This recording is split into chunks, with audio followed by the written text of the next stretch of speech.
Om Om Swastiastu. Swastiastu. Halo teman-teman, bertemu lagi bersama kami dari kelompok 5. Pada video kali ini kami akan memaparkan proses dan hasil analisis dari keseimbangan pasar pada pasar persaingan sempurna.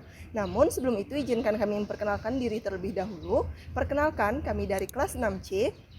Saya Wayani Andriani, NIM 135, nomor absen 15. Saya Dewa Gedaris Luna, NIM 105, absen 11. Saya Putu Bella Widiandari Putri, NIM 151, absen 18. Baik, sekian perkenalan dari kami. Selanjutnya mari kita saksikan video berikut ini.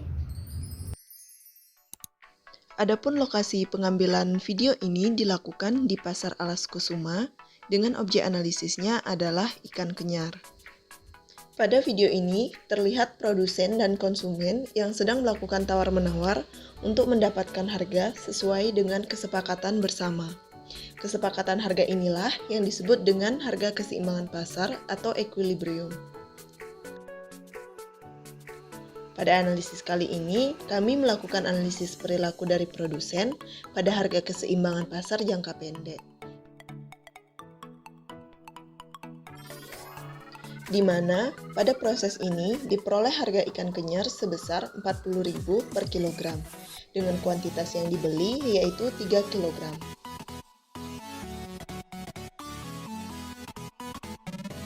Baik, selanjutnya kami akan melakukan analisis keseimbangan pasar dengan menggunakan kurva. Dalam proses perdagangan ini, kami mengasumsikan jika mengalami keuntungan, maka akan digambarkan seperti kurva berikut ini. Berdasarkan kurva tersebut, harga keseimbangan pasar berada pada harga atau P sebesar 40.000 per kilogram dengan kuantitas atau Q sebesar 3 kilogram, yang mana pada kurva digambarkan dengan garis D sama dengan P sama dengan MR, yaitu garis lurus dan garis putus-putus dari garis MR ke jumlah Q yaitu 3 kg yang disebut dengan titik keseimbangan. Kemudian selanjutnya ditarik garis MC seperti yang terlihat pada kurva. Agar produsen mendapatkan hasil atau profit, diasumsikan bahwa produsen menurunkan harga ikan menjadi 38.000 per kilogram. Maka digambarkanlah garis di bawah garis MR. Nah, garis inilah yang menunjukkan suatu profit. Hal tersebut dikatakan profit karena terdapat konsumen yang membeli. Jika harganya tinggi, maka konsumen tidak mampu untuk membeli. Selanjutnya, tarik garis ATC yang berada di bawah garis MR melengkung ke atas pada titik P dan Q, yaitu pada titik 40.000 dan 3 kg. Keuntungan maksimal itu akan diperoleh ketika TR dikurangi ATC, maka kotak bidang yang berwarna hijau pada gambar kurva di atas adalah tingkat keuntungan yang diperoleh oleh suatu produsen yang berada di pasar persaingan sempurna. Nah, total revenue atau TR yang dimaksud dalam hal ini adalah kotak besar yang ada pada kurva, yaitu titik 0, katakanlah titik A yaitu 40.000, kemudian titik B, dan titik Q yaitu 3 kg.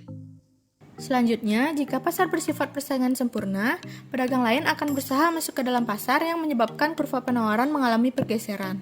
Hal tersebut mengakibatkan jumlah barang yang ditawarkan semakin banyak. Ketika itu terjadi, dengan jumlah permintaan yang tetap akan menurunkan harga pasar. Selanjutnya, diasumsikan bahwa ketika harga turun, maka kuantitas yang terjual semakin banyak. Adapun kurva dari penambahan kuantitas karena penurunan harga sebagai berikut ini. Seperti yang terlihat pada kurva, dan berdasarkan informasi yang diperoleh dari pedagang, ketika cuaca di laut baik, jumlah ikan yang diperoleh oleh nelayan akan cukup banyak, sehingga menyebabkan penawaran ikan menjadi tinggi. Penawaran yang tinggi menyebabkan harga ikan turun terutama di pasar. Diasumsikan bahwa harga ikan turun menjadi 38.000 per kilo. Dengan harga tersebut, maka kuantitas ikan yang terjual juga semakin meningkat. Perusahaan dalam pasar persaingan sempurna selalu memproduksi pada saat P sama dengan MR sama dengan MC, sepanjang P lebih besar daripada ATC. Pada saat titik berada pada P2 atau harga 38.000, ini masih dapat dikatakan untung atau dalam kondisi buruk kerugiannya minimum atau minimum loss. Dikatakan demikian karena titiknya masih berada di atas ATC yang ditunjukkan oleh titik D.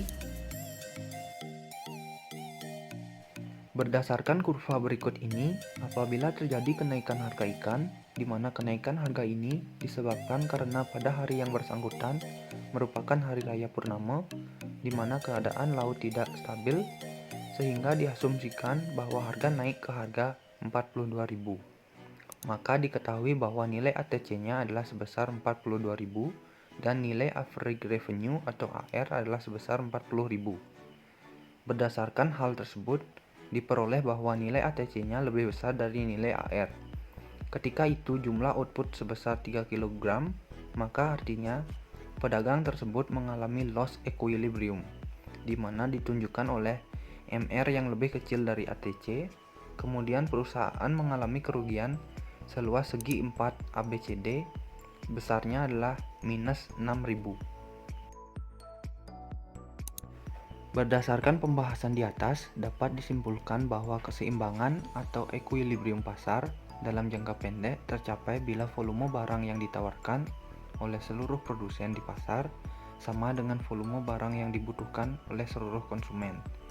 Ketika kebutuhan yang diperlukan oleh konsumen tinggi, maka akan mempengaruhi tingkat volume barang yang ditawarkan oleh produsen, begitu pula sebaliknya. Kemudian jika dalam pasar terjadi persaingan sempurna dan terjadi keuntungan, maka mempengaruhi produsen lain untuk masuk ke dalam pasar tersebut. Semakin banyak produsen yang masuk ke dalam pasar, maka akan menyebabkan semakin banyaknya kuantitas barang yang ditawarkan dan pada akhirnya akan mempengaruhi harga dari barang yang ditawarkan. Baik, demikian yang bisa kami sampaikan pada video kali ini. Mohon maaf jika terjadi kesalahan yang disengaja maupun yang tidak sengaja. Sekian dan terima kasih. Om Santi Santi Santi Om.